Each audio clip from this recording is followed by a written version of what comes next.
We haven't met yet. I am our legacy program specialist for the New Jersey chapter. And I know some of you are brand new to the Legacy Club this year, so I'm so excited that you could join us.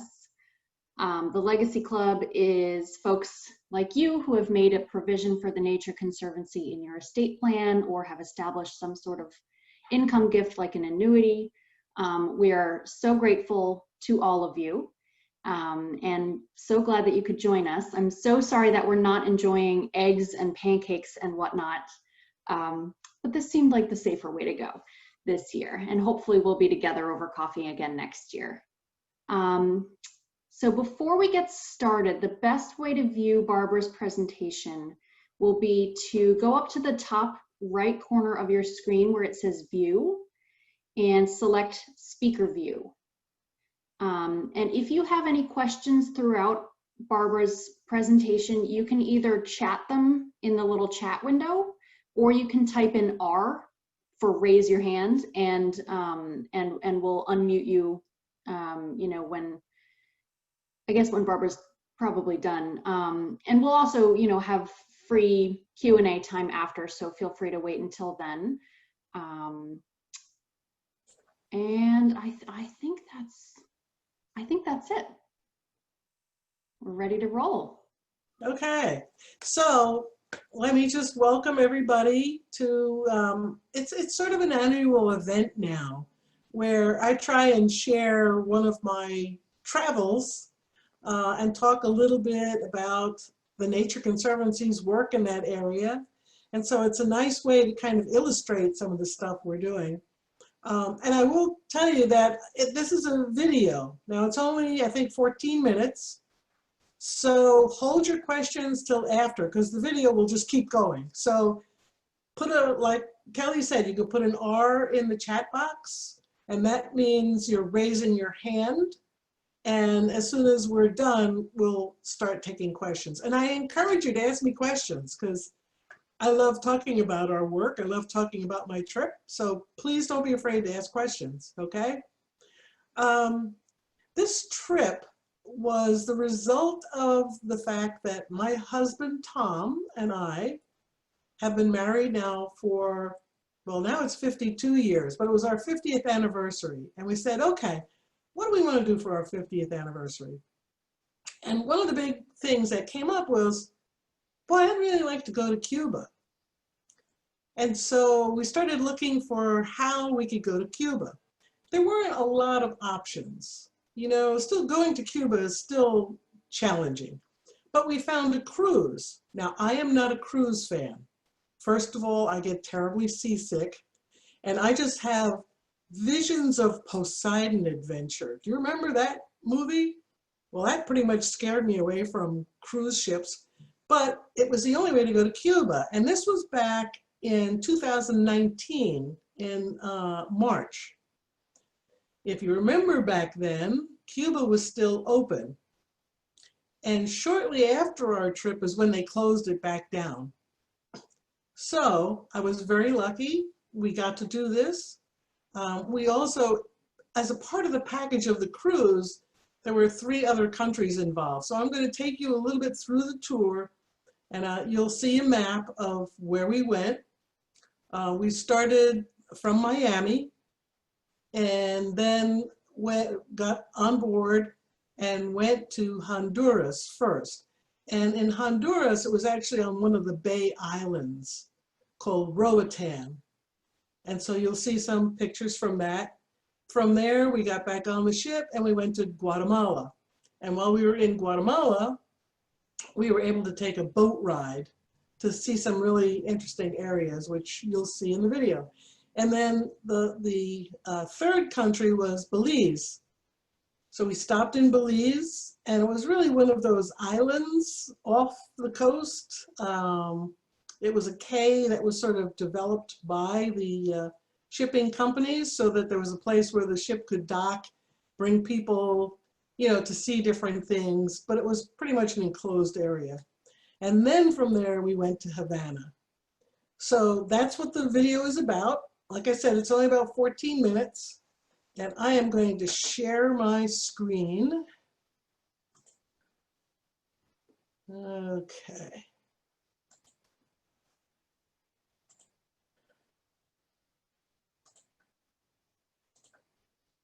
Okay.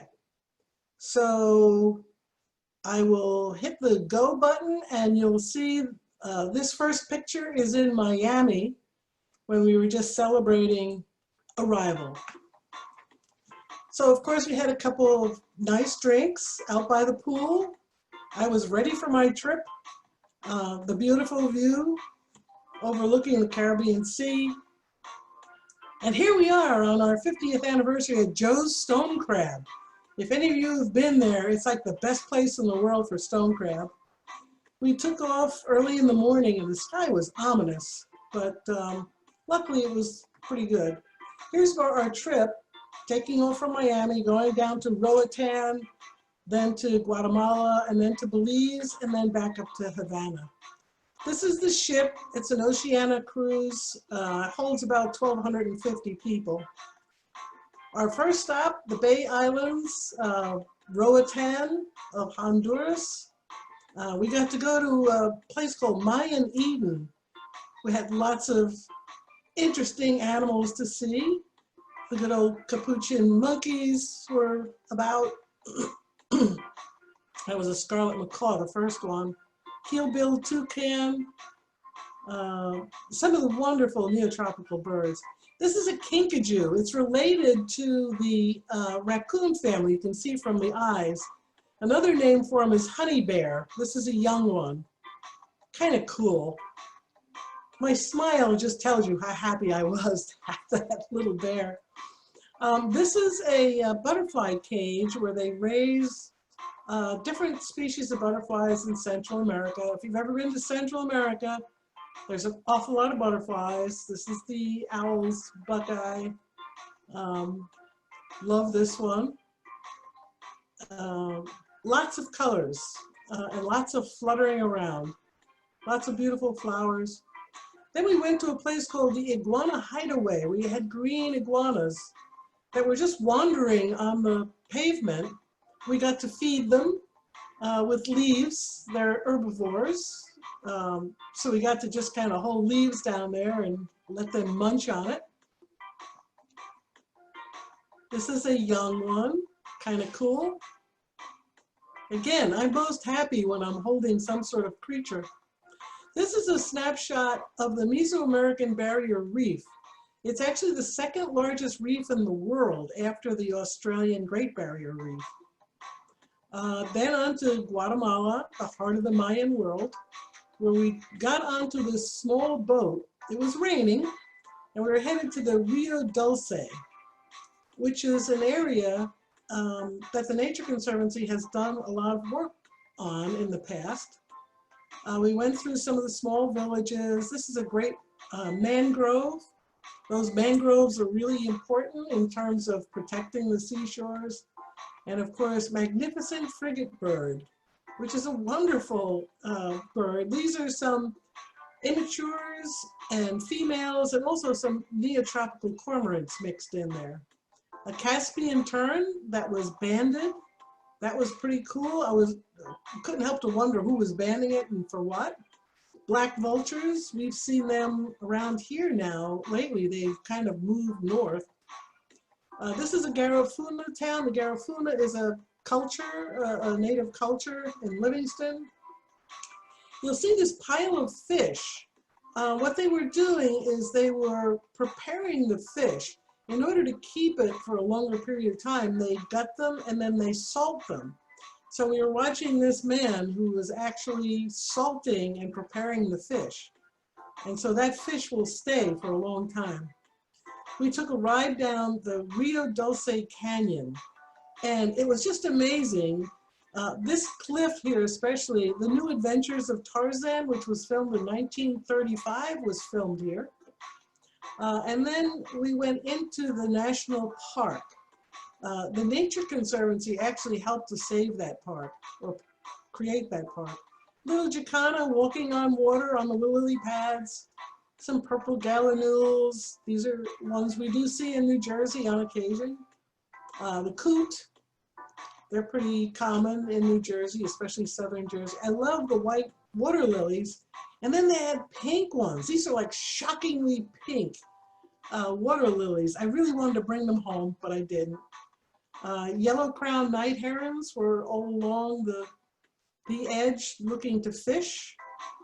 Some villages, I don't believe anyone was living there at the time, but these are examples of the types of huts. This is a sign, you can see the Nature Conservancy on the bottom here, when we helped to protect this in the early 50s.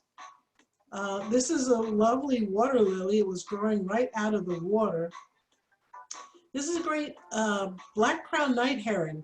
And you'll see he's hunting, and when they hunt, they put their wing up to create shade so they can actually see the fish below so they can effectively fish. This is an example of mangrove restoration. You know, we do a lot of floodplain restoration. That's restoration with mangroves.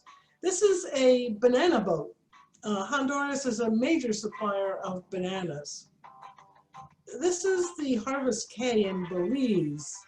And again, this is, you have to walk down this huge pier to get to this spot, and it's really separate from the mainland, and it's mostly for tourists.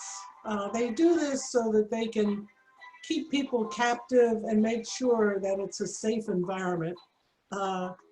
This is the ship, another picture of the ship. And then we took a trip to go into the mangrove back bays. This was the guide. One of the most interesting creatures we saw was this upside down jellyfish. And it rests on the bottom and then pulses its way up to the surface. That was a pretty cool looking creature. Upside down jellyfish. And now we're off to Havana. This is the dock, the port, the San Francisco, it's right outside of San Francisco Square. This square dates back to the 1600s. You can see that the port is pretty small compared to the size of the ship. This is the marine terminal where we disembarked. And of course, you start seeing the old cars. This is San Francisco Square. Again, it has the Church of Assis there. Cuba is a very colorful place, from the plates to all the different cars. So I took a bunch of pictures of some of these old cars because that's one of the things that Havana is known for, recycled cars. And it's amazing. They have them in shocking colors. Many of them are convertibles. They're all kept in very good shape. This is a city on the coast, and so it's exposed to salt air. So I'm sure they're spending a lot of time keeping those cars preserved.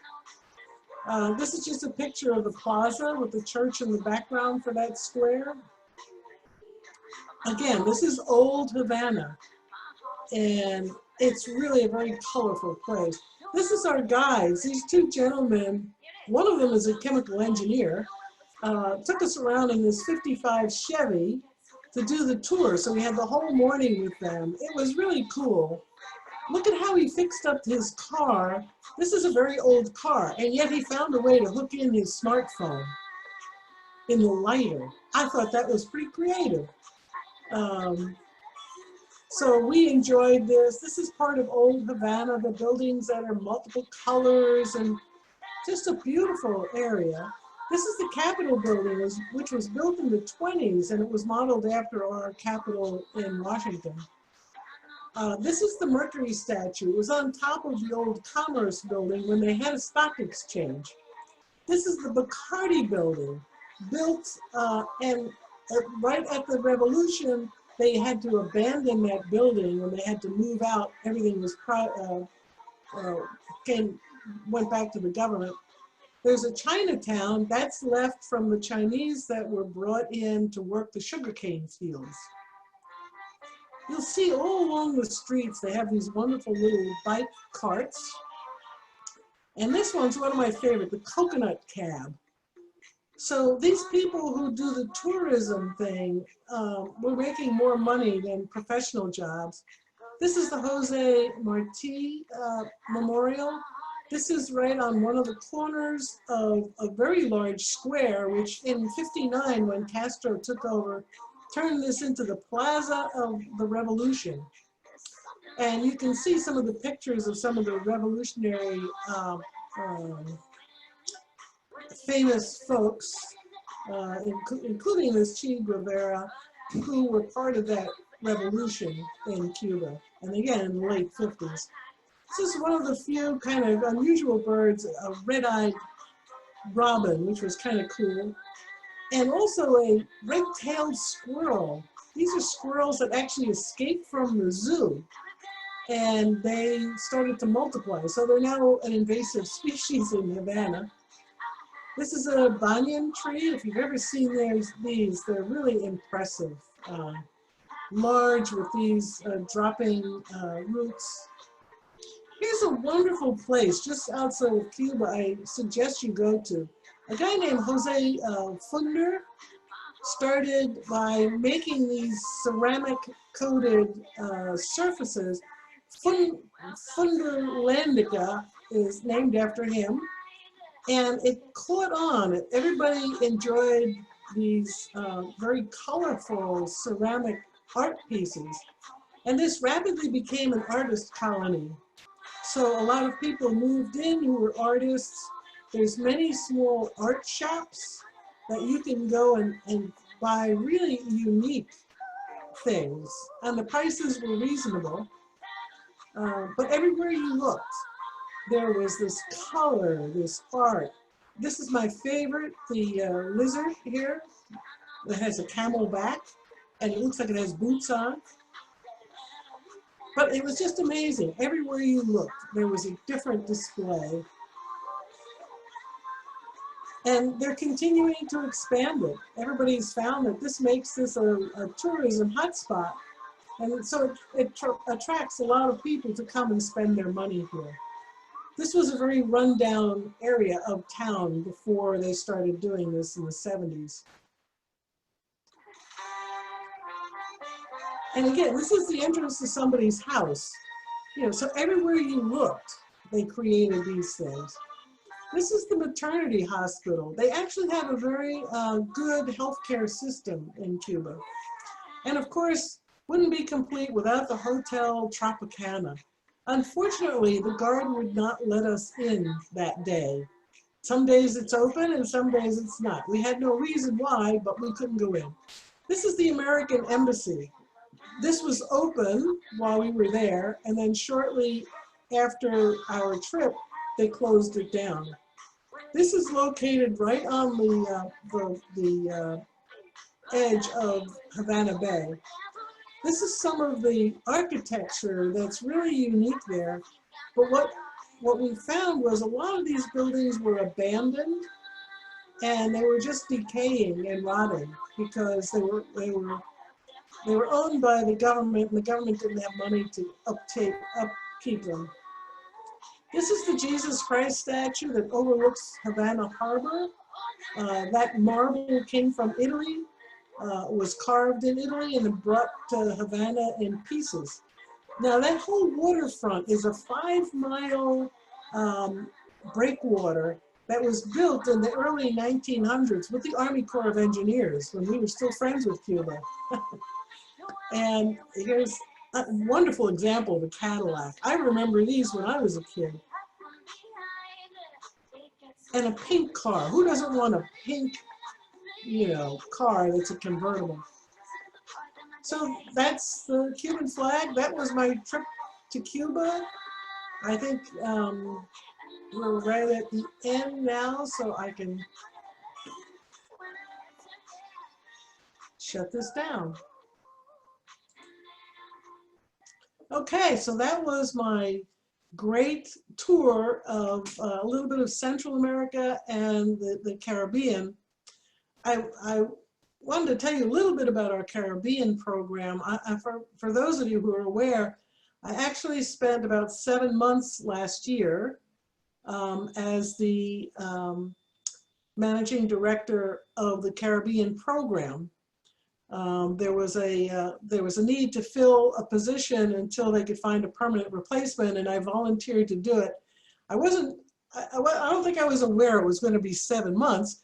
And I had to do a lot of travel to visit the different country programs. There's about, we work in maybe 13 of the islands, countries. Some are countries, some are territories. The work there is really important. Some of the big priorities in the Caribbean are ocean protection. So we have a number of marine protected areas that help to give grounds for breeding fish, to give them a little bit of break, to create some nurseries.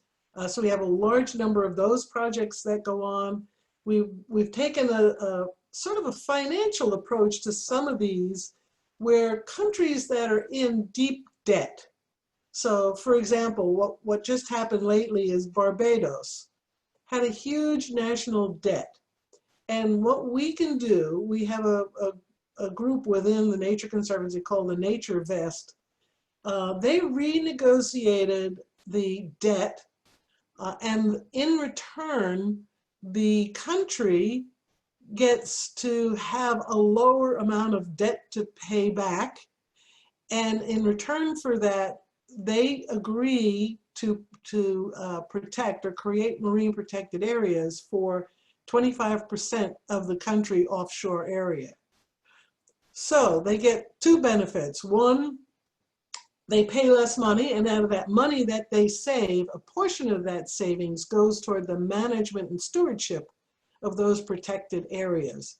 And at the same time, you're allowing your fish stock to replenish. And so it's a double win for nature and for the government and for the people. So that's an interesting way to help protect land. Another one of their priorities is coral.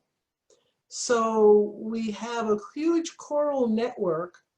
And in fact, in Cuba, we're one of the organizations that was allowed to do some work in Cuba on the coral reefs. And we actually put on a program that was attended by people from Cuba from many of the different districts. And we were able to give them, now this doesn't sound like much, but it's a big thing. We were able to give them 7 computers. Doesn't sound like much, does it? But nobody else has been able to do that. We were able to work it out with the government that these computers were being used for studying these ocean areas and adaptation. And so we worked with them. Money actually passed between, us and Cuba. And believe me, when I tell you the amount of red tape we had to go through to allow that to happen took more than a year just to be able to give them 7 computers. In any event, we do some work in Cuba on coral. We have 3 major coral hubs in the Caribbean. One is in the Bahamas. One is in the Virgin Islands. It's actually on the US VI. And the third one is in Santo Domingo in the Dominican Republic. So in those areas, they actually have nurseries where we're growing coral, and then we replant them back into the reefs where there's been some sort of damage, whether it's bleaching or other negative impacts. And so our coral network is an educational kind of place where coral scientists can collaborate and find the best ways to be able to, for example, we all know that climate change is having a huge impact on our oceans. And as the water temperature rises, some corals don't make it. And so what they're doing in these nurseries is you remember Mendel and the peas, where you select the peas for certain characteristics? Well, if you grow coral and you find ones that can grow at higher temperatures, you select for those and you try and multiply those. So when you replant the coral back into the reef, you're planting strains of that coral that came from the area, but have a higher tolerance for warmer water temperatures. So in a way, we're trying to just be a little bit ahead of the game to help on the survival of these coral species. So those are 2 big priorities in the Caribbean, the ocean protection and the coral reefs. There are a couple of others. Adaptation and water fund work is being done to, you know, those small islands have a challenge of fresh water. You know, you're surrounded by water, but it's salt water. So just making sure that you have enough fresh water for people to drink and use is critical. So that's another area where we focus. So I'll stop there because I could go on and on about the work we're doing in the Caribbean, but I wanted to leave plenty of time for questions and comments. So I don't know if you've put anything in the chat box yet. So I encourage you either to put an R in the chat box if you have a question, or raise your hand and wave your arm wildly and we'll see you and we can respond to your questions. I hope you have a question. Trip to Cuba. So Barbara, can you explain more about what blue bonds are and how they work? Okay, so the blue bonds are what I was mentioning, where the Nature Conservancy steps in and helps to renegotiate the loans, the debt. And by lowering the debt service by a couple percentage points, that generates cash that the country would not have to expend on paying debt. But with that cash that they save, they can do the stewardship that's required to watch over these marine protected areas. So that's basically how it works. It was a big deal when the first one was done with the Seychelles, and that was a big deal. And now the Barbados deal just happened, I guess, a couple of months ago. So these are important ways for countries, island countries especially, who have huge debts, can help turn that into a benefit for them and for nature. Barbara, what conservation project are you most excited about from your time working with the Caribbean Division? Well, for me, it was the coral labs. I got to actually go and see how they generate these coral and how they plant them back onto the reef. Just seeing how coral reproduce. I got to see the videos. I didn't see it in person, but videos of when they release their spawn. They do it all at one time, and it's like a huge cloud. So for me, learning about the coral work and how we can help to strengthen the coral reefs, for me, that was the most interesting. And coral reefs are so important, not only for the fish to help, you know, find a place for fish to generate, but also it's a huge protection for the shore. It reduces the wave energy substantially. And so if you're living on an island, anything that will reduce that erosion and susceptibility to storm surge benefits people. So for me, that was a great new area of learning that I enjoyed very much. Can you tell us about some of the technology the Caribbean team is using to map the sea? You know, they have a really wonderful project that uses something like drones, but instead of drones, they're using satellites. And they can actually look at the depths and look at the health of the shoreline by using this technology, which is highly sophisticated, but is giving us huge amounts of data, where before you had to do it manually and dive and do the measurements. Now they're able to do it from the satellites, which is pretty darn incredible. And that just helps speed up our knowledge of what's going on and what we can do to help. What kind of condition are the coral reefs in Cuba? Well, Cuba actually has one of the best coral reefs around, probably because there's been less development. The fishing is kind of minimal. There's not a lot of tourism really that is could be harmful to coral. It's really one of our best examples of coral in the Caribbean that I can point to. Many of the other islands like Bahamas have undergone a lot of damage. So it's really the best example in the Caribbean for healthy coral reefs. How are all of the Caribbean islands faring after all the recent storm season? You know, they're so resilient. We talk about resilience. These people are resilient. First of all, they live there and they expect hurricanes to come through. That's what happens there. They are in a zone where hurricanes happen. So they are hit often, but they recover. I'm always inspired by Dominican Republic and Haiti. They get hit substantially. Dominican Republic has done a lot better in terms of recovery. Haiti is still struggling. They have so many odds against them. You know, just starting from bad management from a long time ago, Dominican Republic has done substantially better than Haiti, and they share the same island. But if you look at a picture of the island from the satellite, let's say, you can see the huge deforestation in Haiti, and yet there's a line, you know, where you can see where the Dominican Republic starts, and the forest on the other side of their property line is a lot healthier. You can see that from satellites. So it's a huge difference, and it has to do with how you manage your natural resources. If you do a good job managing your natural resources, you're going to have a healthier environment. So good management is important no matter what part of the world you're in.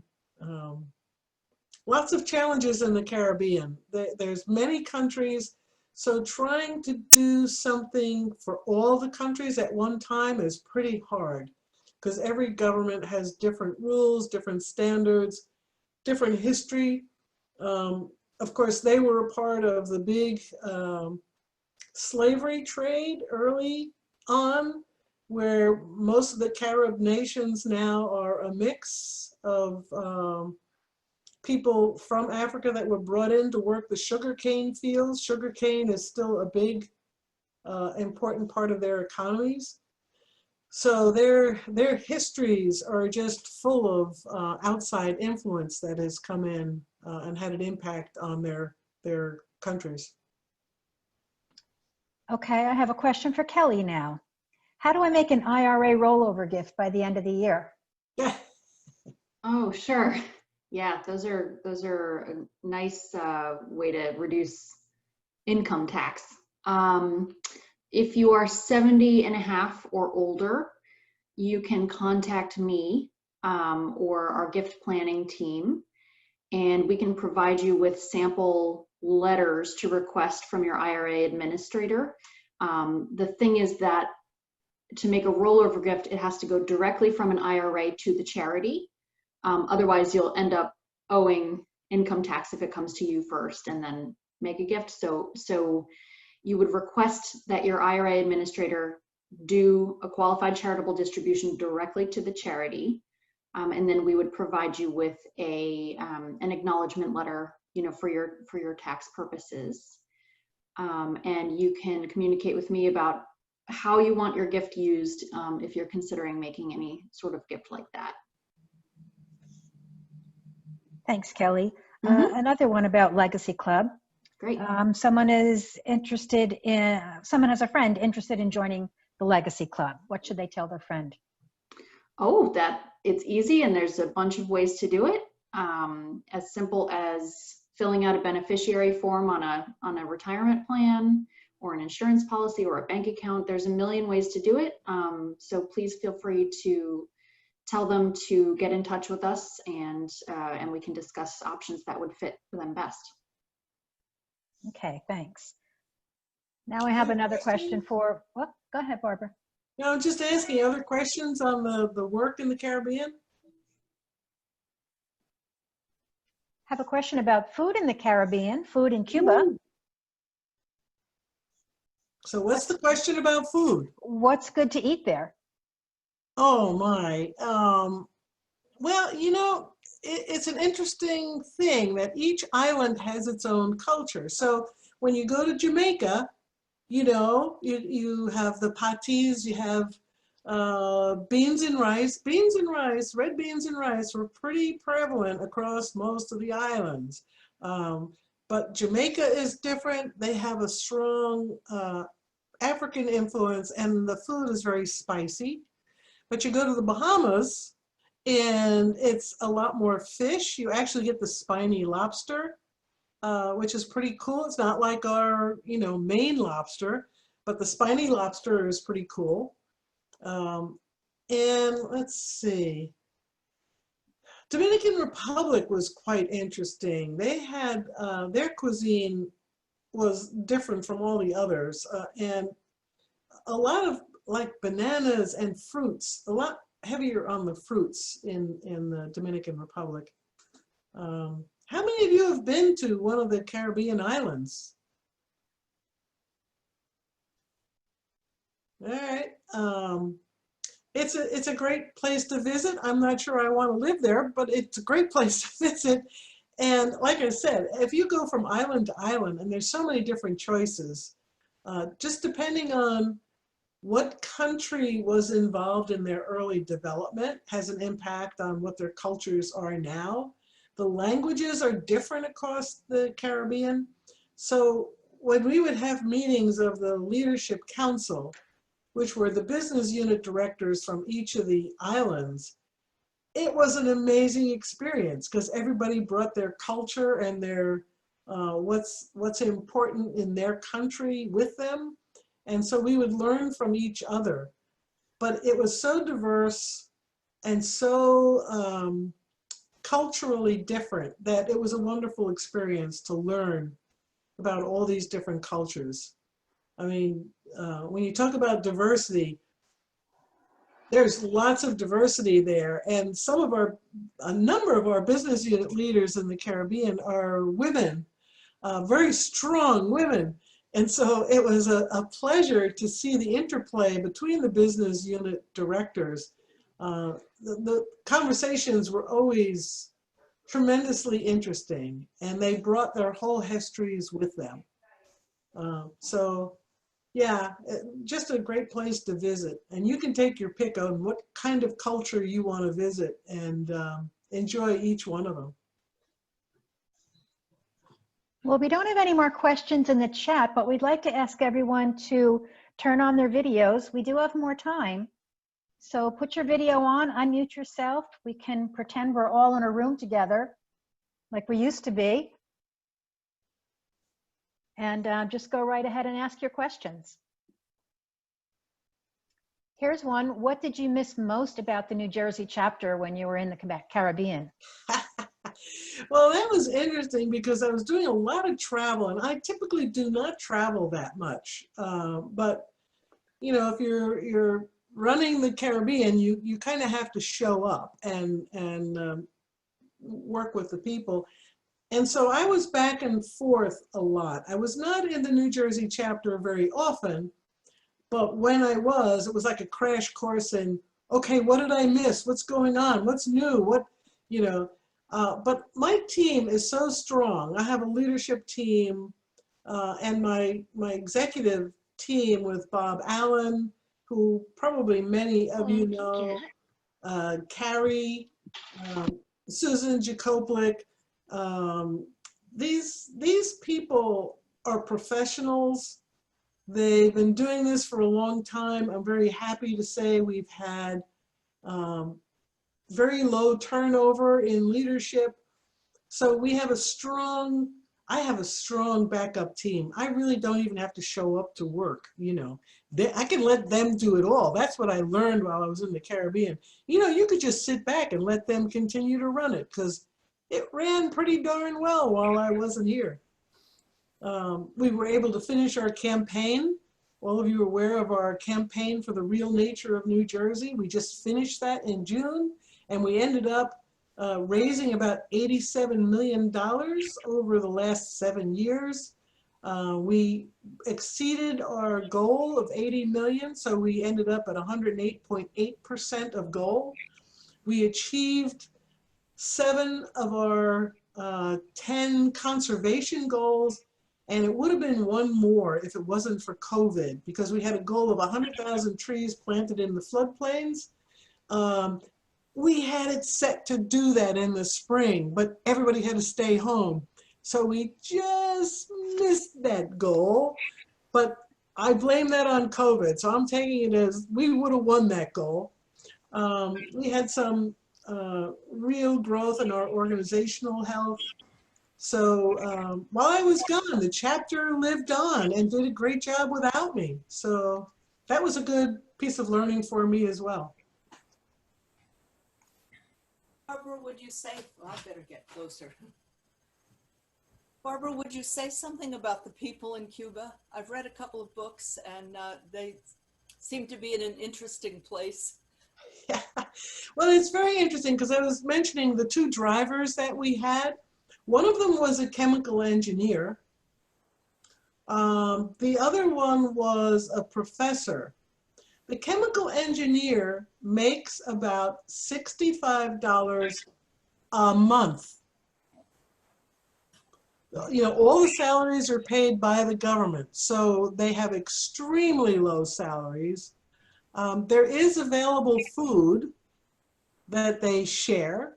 There is a healthcare system that takes care of them, but when it comes to cash, there's very little. And so his driving the car for tourists made him much more money than what he could make as a chemical engineer. And his wife is a pediatrician, and her salary is $85 a month. So she was the breadwinner in the family. You know, she made the higher salary, but the salaries are just incredibly low. People are basically, they just don't have any freedom to do much of anything. And then once they closed down the tourism industry, of course, that outside revenue was lost. You really don't have a lot of revenue to spend on just about anything. And the buildings were just in such disrepair because they were owned by the state. The state didn't have the money to fix them. So a lot of these elaborate buildings, like the Bacardi building, was elaborate granite from Italy. It was absolutely gorgeous. And they built that entire thing. And then the revolution happened a couple of years after they built the building. And Bacardi just picked up shop and left and went to Puerto Rico. But all those assets are now standing idle. A number of the buildings are vacant. You can see the windows are broken. I mean, it's just a shame. It's heartbreaking. But people do share food. You know, it's not elaborate, but whatever is grown is shared across the community. I hope that answered your question. Yeah, pretty much. One of the things that one of the books said was people seemed, they wanted to stay, but economically they felt they had to leave. So people, when able, would go to Europe or even the US. Yeah, and that's typical. Also I really want to be in Cuba. Cuba's my home. Cuba is paradise in many ways. And I wondered if you heard some of that as well. Well, from the two drivers, they love Cuba. Obviously the only people. They love where they grew up. But there's just no economic upside for them. That's why tourism was a big plus for them, but then that was taken away. And, you know, everybody gets paid the same. And like he was pointing out to us, when we went past the work group who were fixing, I don't know, some sort of sewer or something on the road, and there must have been 8 people there. And nobody was really working, it didn't seem like, and they all made the same amount of money. There was no rush. So there's not a lot of incentive to do a good job because like here in the US, if you do a good job, your expectation is you're going to get promoted and get more money. That just doesn't happen in Cuba. You get what you get, the jobs are valued, and there's no upside. So people are discouraged by that. We love to have the opportunity to move up, and those with ambition tend to rise up, and those without it, you know, are happy doing what they're doing. But in Cuba, it doesn't matter how good a job you do. Everybody gets the same. So it's frustrating. Anybody else? Barbara, once travel is safe again, do you have your next trip planned? No, I don't. I wish I could say I did. I will tell you that I'm not a fan of cruises. This was the first cruise we went on, and I only went on the cruise to get to Cuba. If it weren't for that, I would not have taken a cruise. I don't like being on a big boat with 1,250 other people. And I felt confined. You know, I like to go out if I'm going somewhere and I go to Costa Rica, I want to get out early in the morning and go see the birds and wander around. Can't do that really on a ship, you know? So whatever it is, for me, it's a place that's small and rich in nature because I travel. Yeah, some people would disagree with me 100%. I mean, I'm not a big culture fan, so I don't go to see, you know, like going to Italy to see the churches and the museums is not on my high list. I did go to Italy to find my grandfather's home and eat really good Italian food. I like that part. But for me, it's more of nature. I want to go see nature where it lives while it's still there. I am so worried about nature and our future, the impacts of things like climate change. So I want to see some of these things while they're still there. I really want to go to Antarctica. I've been to Patagonia, but I really would like to go to Antarctica before it melts. But to do that, I have to go on a ship. And I've heard that it's a very rough crossing. Has anybody done that? I don't like the sound of it. I think I would just be seasick the whole time, so I'm not sure I'd see anything. But I want to go where nature is. I want to see nature. I want to be in nature. I want to have my binoculars around my neck, my hiking boots on, and have somebody else cook for me. That's my idea of a good vacation.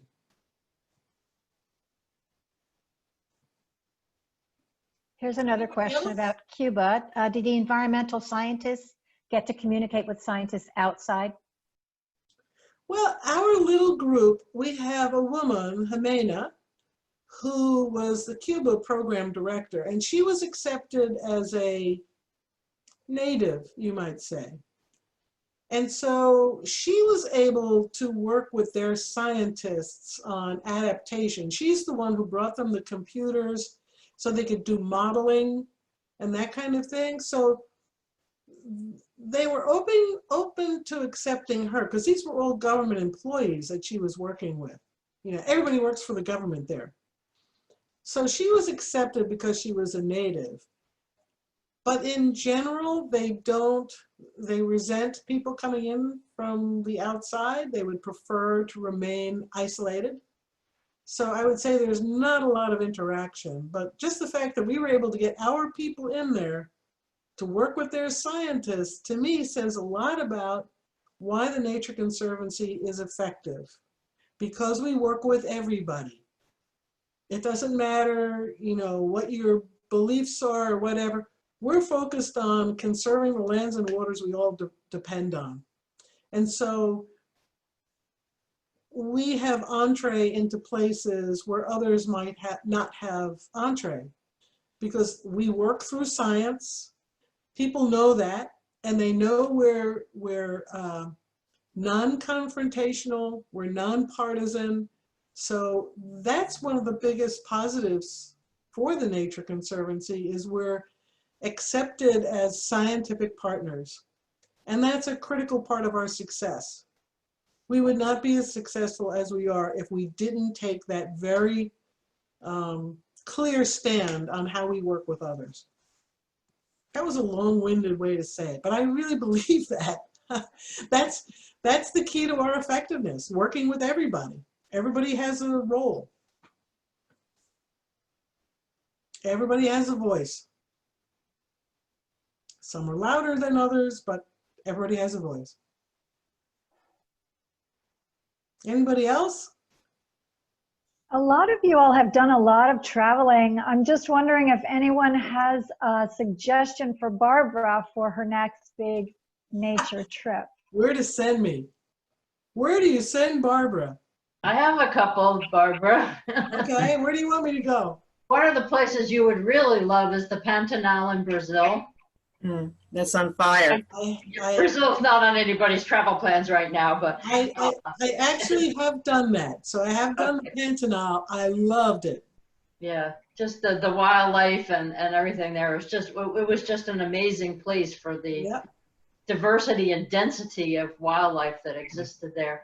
Another place that's really interesting, and the Nature Conservancy did have some role in this, is the Great Bear Rainforest in Canada, British Columbia. I have not done that. That would be a good one. That's a really cool place, and you know, the people who got together to finally protect it, you know, have a big stake in it, and they're really passionate about the land and the wildlife and everything there. It's a fabulous place to see interesting wildlife and its habitat. And They're also a lot more advanced than we are in terms of working with indigenous peoples. yeah, You know, the indigenous peoples there still feel a sense of stewardship over the land.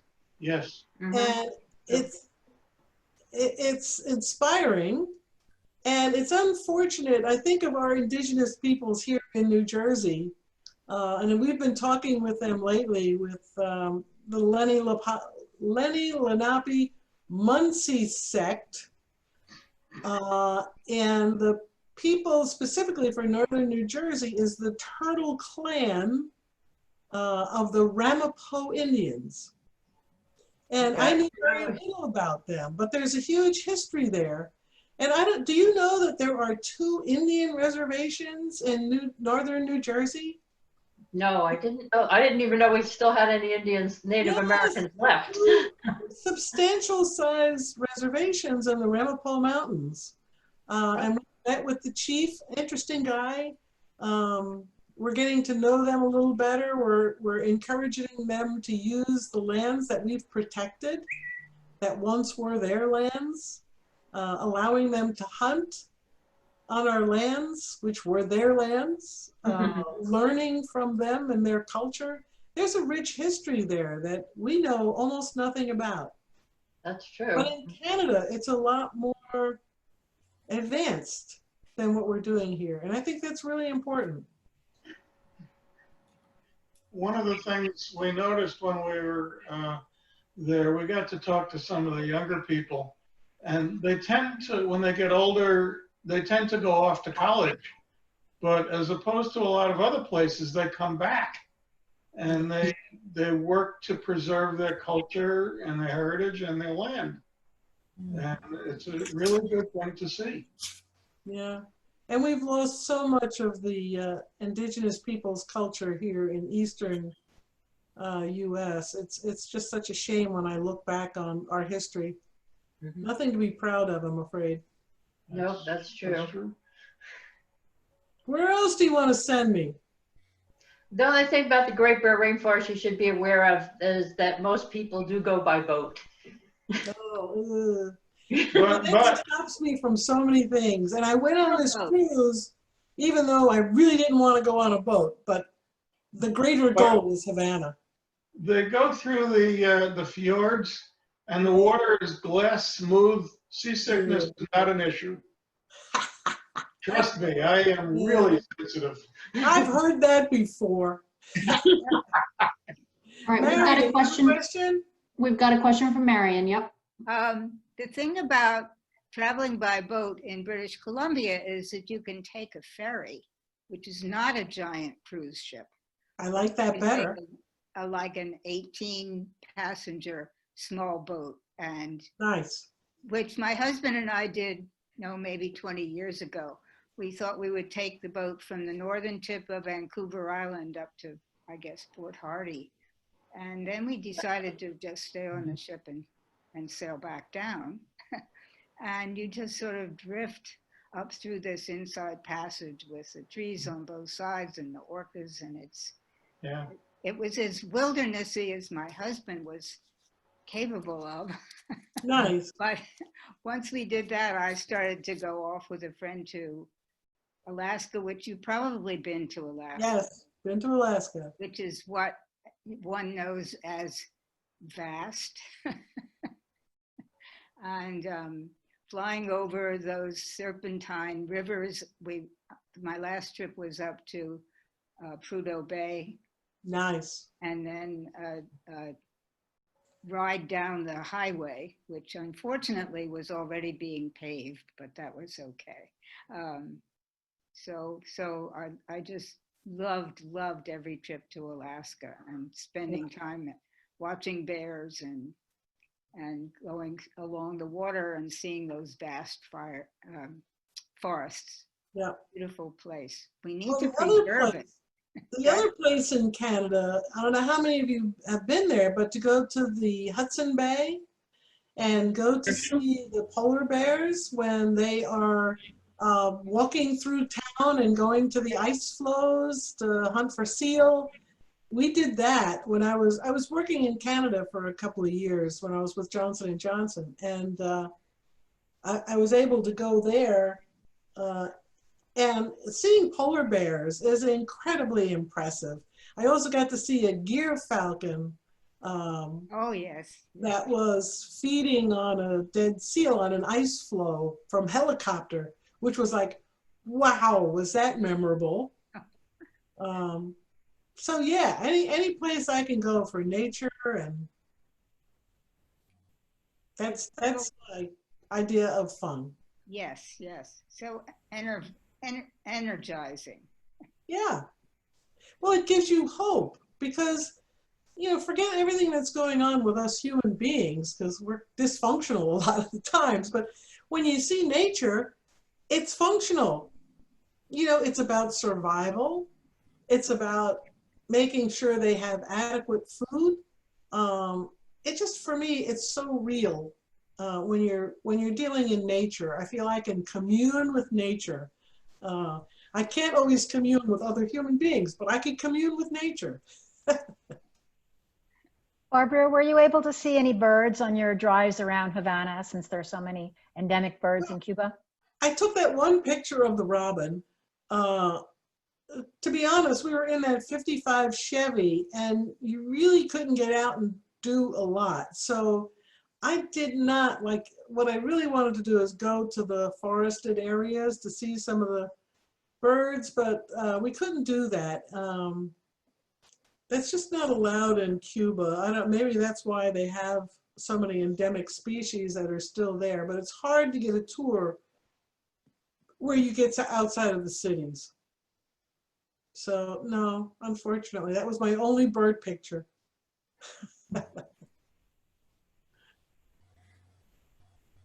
Other questions, other suggestions for my travel? Not sure when I'll be traveling again. Could be quite some time, but in the meantime, I'd love to go to Cape May. This is the fall season. All the raptors are migrating through. Right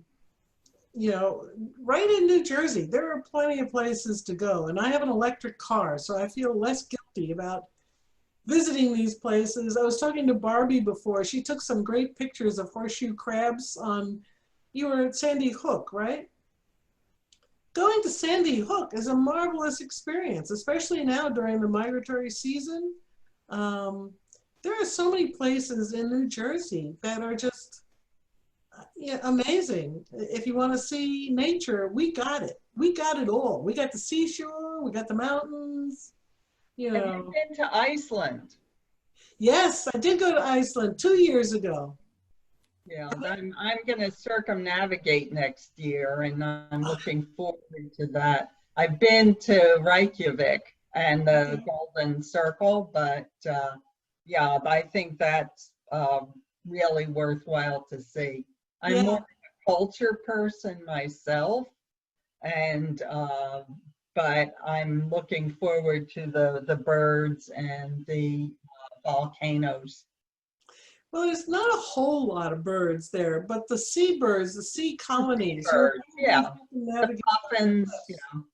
Yeah, that was pretty incredible to see the puffins and those kinds of things right nesting in the cliffs. And then outside that golden circle that you talked about, we went to a thing called Inside the Volcano. Did you do that? No, I was cruising in the wake of the ancient Vikings. Yes. And I cruise, but I don't go on a ship with more than 400 people on it, and preferably 200. Did you have the Viking sushi? No. We did that tour, and what they did was they dredged up fresh scallops. And on board the ship, on the back of the ship, they brought the scallops up and they opened them, and we ate raw, fresh scallops with soy sauce and wasabi. Yeah, no, and well, have you been to North Cape in Norway? No, I've not done Norway. Well, we didn't have a sunset for 3 days. And there were the king crabs. Yeah. Okay. Yeah, that we had. I had that in Nova Scotia. Nova Scotia has some really nice seafood, and one of their specialties is cod tongues. Well, I guess you have to do something with them. Yeah, and they weren't bad. They're fried, so anything fried is usually good. It's fattening. Yeah, well, we can compare notes about trips, but as long as nature is front and center, I'm there. Anybody else? Questions? Any last questions before we let you get on with your day?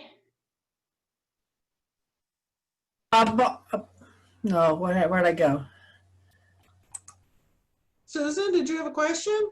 Yeah, are there any other plots of land that the Conservancy is looking forward to purchasing in New Jersey? We continue to purchase parcels up in what we call Bobcat Alley. Okay. Which is the connector between our Kittatinny Ridge and the Highlands in New Jersey. Mm-hmm. We're trying to protect this wildlife corridor by buying up parcels of land. We have big goals to try and help protect as much of that land as possible. And our highlands in New Jersey and the ridge, which is the end of the Appalachian chain, mm-hmm. actually travel up through New York State all the way to the northern Appalachians. So we're looking at those connections as well, because what we're trying to do is protect these resilient lands.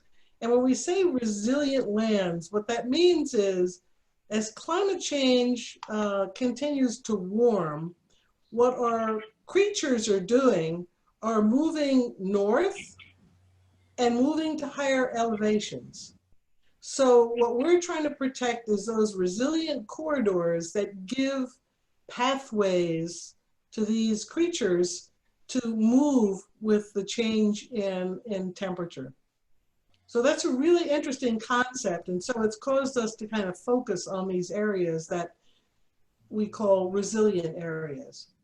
Yeah, we had a bear down here in Manahawkin. It was on the news about a month or two ago. He went to, he was in the Kmart parking lot. I think he was very disappointed because the Kmart had closed. So he ended up, they were following him, but I think he ended up in the Pine Barrens somewhere, never to be seen after the first few days.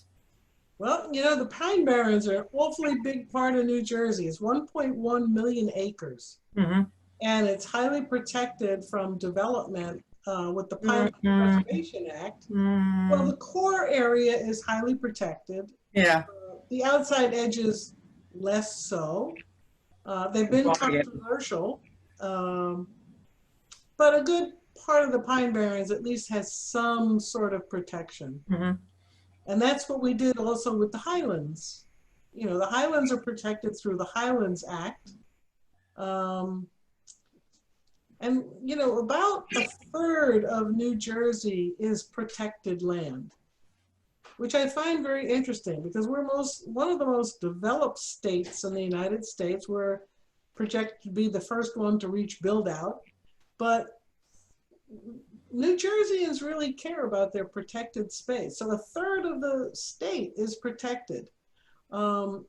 We have a lot of development in the state, and I feel like the Nature Conservancy has the scientific experience to bring our work to all rivers in New Jersey. You know, we've been doing a lot of river work, and I don't care where the river is, if it's in northwestern New Jersey or it's in Bergen County, they're all river systems, and we know river systems. And so we need to look at all the areas of New Jersey and what we can bring from a scientific perspective on protecting or at least improving those areas that have been damaged. You know, we've done a lot of things to our rivers, like using them for waste disposal, you know.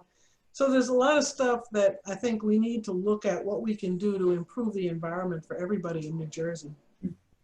I'll be down in Cape May next week and going to the meadows. Nice. And besides raptors migrating now, warblers are out in full force. Yes, well, Bob Allen, you Cape know, May. Bob Allen lives down in Cape May, and his backyard has been alive for the last 2 weeks. He's always, whenever we have a Zoom call, he takes it outside and tells me all the things that are flying through his yard, and I'm jealous. So I'm supposed to go to Cape May next weekend as well, but I don't know if that's going to happen now. But in any event, Cape May is one of the best places to go, and the meadows, one of the best nature walks you can make in New Jersey. Well, good luck on your trip. Good luck to everybody on your trips. If you have ideas for me, let me know. I look forward to this annual meeting. We were thinking we might want to do it twice a year since it's, you know, it's popular, and I love to talk to folks who have an interest in nature and just love to see your faces. Too bad we can't be sitting together and enjoying breakfast, but good to see everybody. Well, it's actually nicer this way because I never make it to annual meetings. Okay. I don't like to drive as far as I have to. Yeah. Well, we should probably at least continue doing this once a year for everybody who can't drive to Chester, and maybe do one in Chester and one by Zoom. That's a great idea, Barbara. We can make Like that people happen. have options, right? Yes. Yeah, we can make that happen. Well, thank you. Thanks for the idea, Marjorie. Yeah. Thank you. Bruce, you've been uncharacteristically quiet. You didn't ask me any hard questions or nothing. I'm disappointed. Come on, give me a hard question. I'm still waking up, I'm afraid. Okay, I won't bother you. So I would like to know if you're sitting actually in Paris or if that's your video background. No, that's my video background. Okay. I wish I was sitting in Paris. Barbara, there was one thing I almost sent you the other day that maybe you're aware of. It was about drones planting trees. They were saying they could do like 50,000 a day with just Really? by seeds. Well, I think I've seen some video clips of that. Is that out west where they have all the fire damage? I think they were doing that. Was that? Actually, I really didn't read the whole thing. I think it was out of the country, to tell you the truth. I'll see if I can find it. Okay. You know, we're using drones a lot. What we're finding is we can use drones to do things in the rivers, like measuring depth and looking at the benthic, the bottom layer. By using drones, we can get a lot more data with less people having to stand in the water with sticks. So drones have been a great technological advance for us. So yeah, drones are the future. Then delivering your pizza to your house, right? I prefer to go get it myself. All right. Well, thanks again, everybody, for tuning in. It was good to Thank see you. you all. Enjoyed talking to you. Get Yeah. outside and see some nature. The rain is almost over. It's going to be a beautiful day this weekend. So get out there and enjoy it.